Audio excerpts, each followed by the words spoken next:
Hello everyone! It's me again, Teacher Joanne.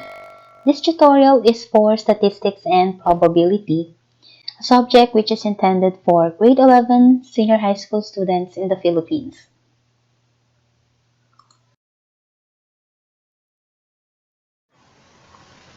For today's objectives, at the end of the lesson, the learners will be able to illustrate a normal random variable and its characteristics, identifies regions under the normal curve corresponding to the different standard normal values.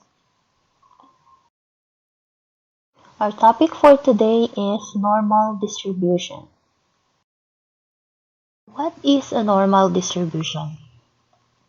So a normal distribution is a distribution of a continuous random variable whose graph is a bell-shaped curve called normal curve. Based on the equation of the normal curve, the appearance of the bell-shaped curve still depends on the values of the mean and the standard deviation of the distribution.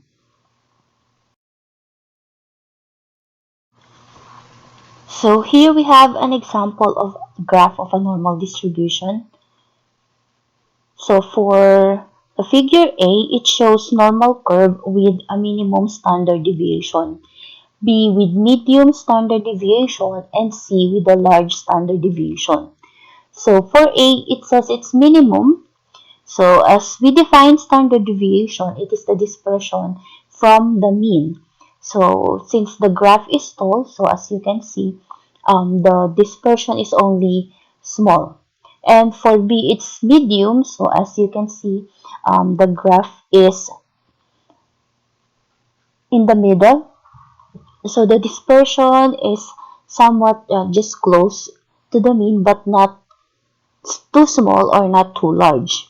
And for C, so it has a large standard deviations. As you can see, the graph is very short and the dispersion from the mean is large.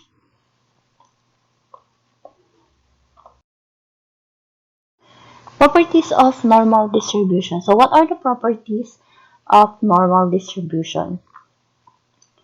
So the curve is bell-shaped and symmetric about a vertical axis to the mean. So we have here the graph. So normal distribution is perfectly symmetrical around its center.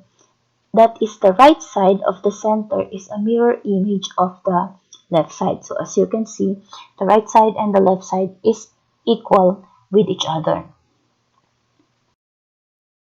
Property, we have the mean, median, and mode coincide at the center of the distribution. So as you can see from the graph, so mean, median, mode is at the center.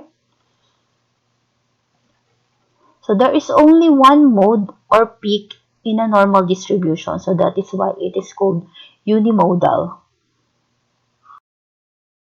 So next property, the normal curve approaches the horizontal axis asymptotically as we proceed in either direction away from the mean.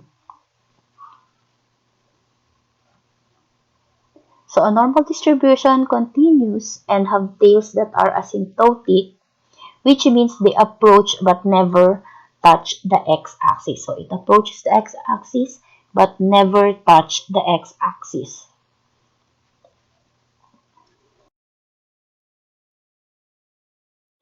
So next property, we have the mean, median, and mode of a normal probability distribution are equal. So here's the graph to show it. And the center of normal distribution is located at its peak, and 50% of the data lies above the mean while 50% lies below. So as you can see on the graph, so you have on the left side, so that's the lower 50% of the data, and on the right side, that's the upper 50% of the data.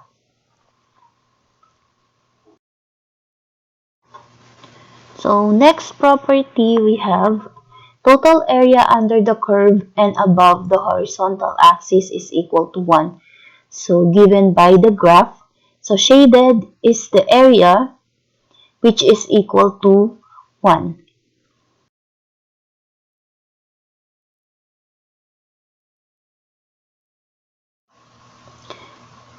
So consider the normal curve shown below, which normal curve has a greater mean or standard deviation.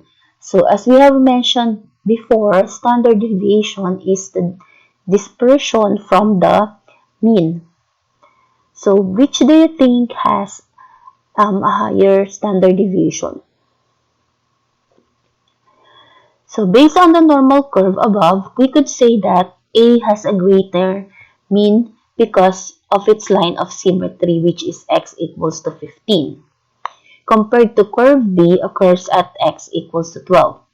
In terms of standard deviation, curve B is more spread out than curve A. So therefore, curve B has a greater standard deviation.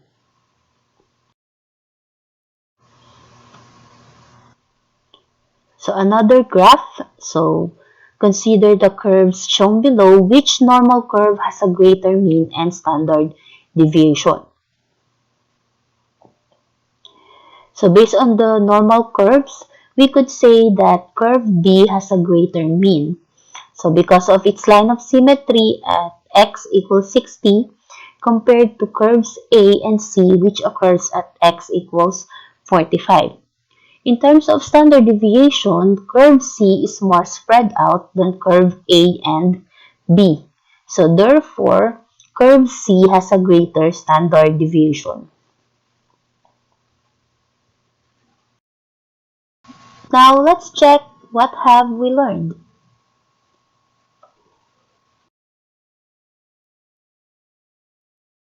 So write true if the statement is correct and false if otherwise. Number 1. Normal distribution is bell-shaped. Number 2. There are multiple modes in a normal distribution.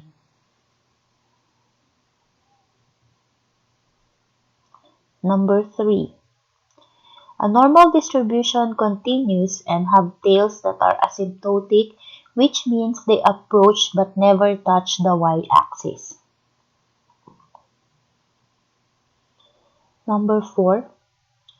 The mean, median, and mode of a normal probability distribution are all equal.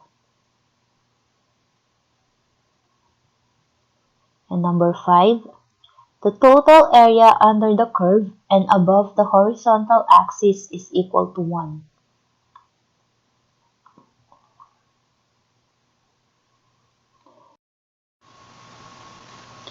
Now let's see if you got the correct answers. For number 1, that is true. Number 2 is false. Number 3 is false. Number 4 is true. And number 5 is true. I hope you get all 5 correct answers. So we're done for today, and thank you for listening. I hope you learned a lot and see you in our next lesson. Bye!